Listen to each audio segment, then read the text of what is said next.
Welcome to Buckeyes Tomorrow Morning for Thursday, January 4th. I'm your host, Tom Orr. The Akron game is in 240 days. The game against Michigan in 331 days. We had a great plan for today's show. It was all going to be about basketball. Tony and I were going to be at the game tonight, and it was all going to be wonderful, and then life happens, and sometimes, kids, you have to call an audible. Today's show is a little bit of an audible. The Ohio State football team got some very big news on Wednesday night. Tyleik Williams is returning for the 2024 season, and he might not be the last Buckeye defensive lineman who makes that decision. We're going to be taking a run through the whole defensive line room and what we might be about to hear from a couple other guys, what it means that Tyleik Williams is back, and much more with our buddy Kevin Noon of BuckeyeHuddle.com. Kevin is on the road right now down in San Antonio at the All-American game. We'll probably talk about that on a separate show, but Kevin, first of all, how big is it to get Tyleik Williams back for the Buckeyes in 2024? I think it's very huge for them to get Tyleik Williams back. I mean, this is a defense that could return most of the team potentially if the decisions go the right way. It was a very veteran-led team this year, and it's going to be super veteran last year. Let's not forget that team up north that is playing for that title up north right now had 44 seniors because of the way that its roster backed up. And if Ohio State can get a little roster back up and have a veteran-led team, I mean, especially off of a defense that played quite well this year. I mean, that defense held Missouri off the scoreboard for 3 quarters. Okay, Missouri scored like on the first play of the fourth quarter, but kept them off the board for 3 quarters. 3 points was going to be enough to win the damn game until it wasn't. So, I mean, this is huge, especially at a position where it looked like Ohio State could be really thin. And while we do know the decision of one guy leaving and the decision of one guy coming back, um, things could have looked very different if coin flips went in the other direction. Yeah, we I don't think have heard officially from Ty Hamilton, but from talking to him at the ball game, it certainly sounded like he was planning on coming back.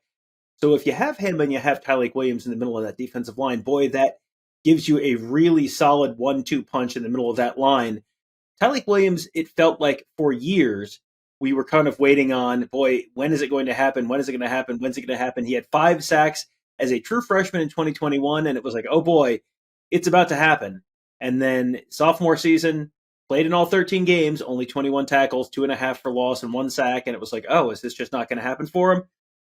Junior year this season, 53 tackles, more than his first 2 seasons combined. 10 tackles for loss, more than his first 2 seasons combined. 3 sacks on the year. And he is just, first of all, he is sort of a beloved figure among Ohio State fans. But if you can bring back a really solid run stopper, hole plugger in the middle of that line, and you can pair him with Ty Hamilton, and then you've also got Tywone Malone and Hero Canoe and Caden McDonald and all the rest of the guys in the interior of the defensive line, that feels like that's a spot where that's an area where I guess a lot of the national championship caliber teams, it's always seems to be a strength of the national championship caliber teams, and that feels like that would be a strength for Ohio State going into 2024, which is, probably a good thing. And it also helps bringing all these guys back when Ohio State obviously missed its number in recruiting this year for defensive linemen. Whether it's edge or tackle, they missed both numbers. So being able to keep guys back, we've always talked in the past that being able to bring a 4th-year, 5th-year player back at a position is like getting a 6-star recruit because physical development. He's a 21-year-old, 22-year-old man at that point. He's not a 17-year-old kid. He knows the system. All of these positives. So being able to get Tyleik Williams, who obviously is going to be playing in a contract year at this point. So it is, this is the tape that is going to be the most relevant for him. These are the weight checks that are going to be the most relevant for him. So, it's easy to come in. I mean, he even admitted that, because of the COVID season and everything else, he was out of shape early in his career. And he's not going to be some guy who's going to be all rocked up. That's just not, your D tackles generally aren't Charles Atlas. But you've got to have the development. You've got to have the stamina. And I think Tyleik Williams has done a lot of things to get in the right direction. And I think a guy who knows that he's in his contract year, it's just going to be all the better. You mentioned him in the context of being like a 6-star recruit. Imagine how excited Ohio State fans would be if they landed a defensive tackle in the portal with 50 tackles and 10 tackles for loss last season. That would be the most exciting thing in the world. They basically did by not losing Tyleik Williams to the NFL. So that is one piece of very good news. Earlier in the week, the Buckeyes got a less good piece of news, and that was when fellow defensive tackle Mike Hall announced that he was leaving for the NFL draft. That was not a big surprise. He was someone who had been sort of widely reported was very likely to be departing, and he's leaving off of a not the platform year you would have liked. 24 tackles, 2 tackles for loss, a sack and a half. It's going to be impossible for him to live up to the 2.5 sacks and 7 snaps that he had against Michigan State last year and some of the big plays he made against Notre Dame last year. But that's one spot where, boy, it was, you were almost certainly not going to get everyone back, but it's going to hurt a little bit to lose Mike Hall next season. Yeah, I mean, because I think that when you, as I bump my camera, you look out there and you would see 51 and 91 out there lined up together. You kind of knew what you were getting. There wasn't a lot of unknown. And when you sit there and you lose Mike Hall, it does hurt. You do, I mean, because again, we talked about 6-star guys. He would be a guy that certainly had that potential in terms of being a multi-year starter and everything else. But remember, he's a guy who's battled some injuries, and I don't know if another year back necessarily would have changed things significantly for him. I think, yeah, maybe he could move up a little bit. Maybe he could move down a little bit. NIL is all well and good, but the car dealerships want defensive ends and quarterbacks and wide receivers and guys like that. Sometimes the big uglies don't get as much in terms of the way of the NIL. So I understand the decision to get moving on there. I mean, his injury past isn't going to suddenly clear up. He's not going to suddenly have clean MRIs or whatever just because he waits a year. And fans really want everybody to come back, even on guys unlike Hall that are non contributors. It's like, well, I think it's in his best mind that he comes back. No, it's in your best mind that he comes back. What his decision is his own decision. You want him back, but he may not need to come back. And you know, history will be the ultimate judge. And now we're waiting on the 2 defensive ends to make their decisions. Jack Sawyer, JT Tuimoloau. Both of those guys had very solid seasons this year. Sawyer finished with 3 sacks in the Cotton Bowl against Missouri, finishing with 6.5 sacks to lead the team for the second straight year. JT Tuimoloau, 5 sacks. That's a career high for him. Sawyer, after the game, listening to him talk about it, it sure seemed like he was leaning towards coming back. And it sure seemed like he was sort of hinting that there were going to be a whole bunch of guys who decided to come back and run it back for one more year because they were not real happy with the way things ended in 2023. First of all, what are you expecting from those 2? Gun to your head right now, what are you expecting from those 2? And number 2, how big would it be if both of them do come back and you have 3/4 your defensive line back in 2024?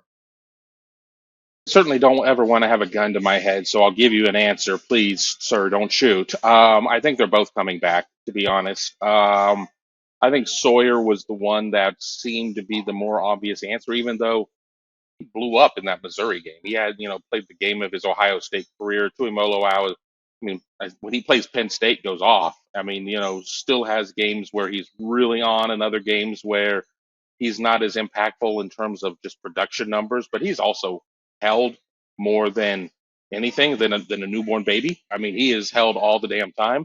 How big would this be? It would be huge. It would be huge because once again, you look at what's in the pipeline, and Ohio State is still, got some young guys, the Kenyatta Jacksons of the world, and guys like that. I mean, when is it going to be the chance for Caden Curry to finally step up and see meaningful playing time? But then again, you look and they're only bringing in one true freshman defensive end at this point in Edric Houston, and he's really darn good, but he's also really darn young. So bringing back a couple of veterans like that, I think, is huge. You especially look at Ohio State has kind of done it both ways in terms of it has rotated a lot of linemen, and people, oh, I wish our best guys played more.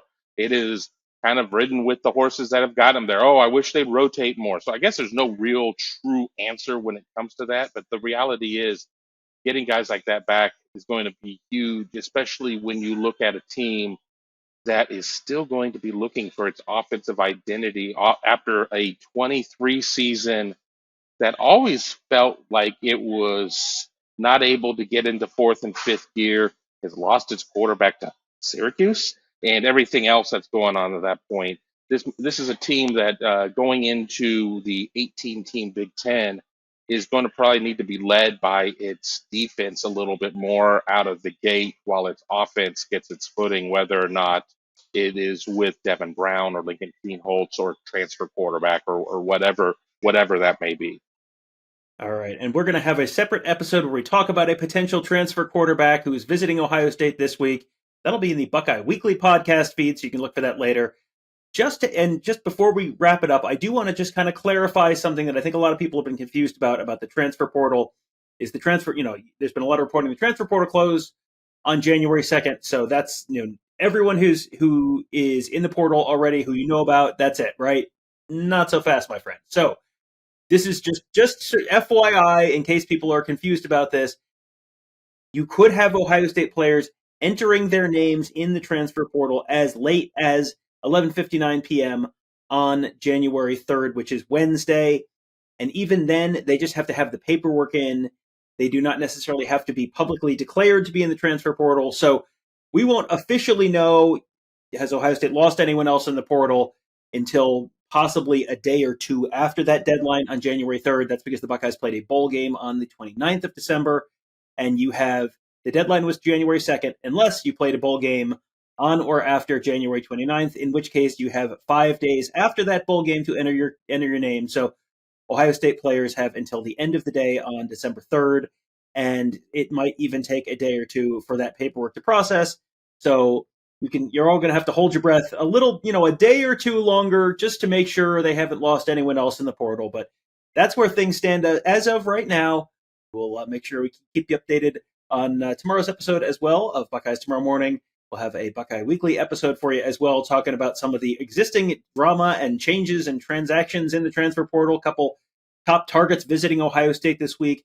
A couple former Buckeyes have found new homes. You can find that on the Buckeye Weekly podcast feed, or of course on our YouTube channel, youtube.com/Buckeye Huddle. And of course, Kevin and Mark are down at that All-American game down in San Antonio, cranking out a ton of great content there. Lots of future Buckeyes there, including, yes, Jeremiah Smith, James Peoples, Ian Moore, many others. You can find, and some of the top prospects in the whole country.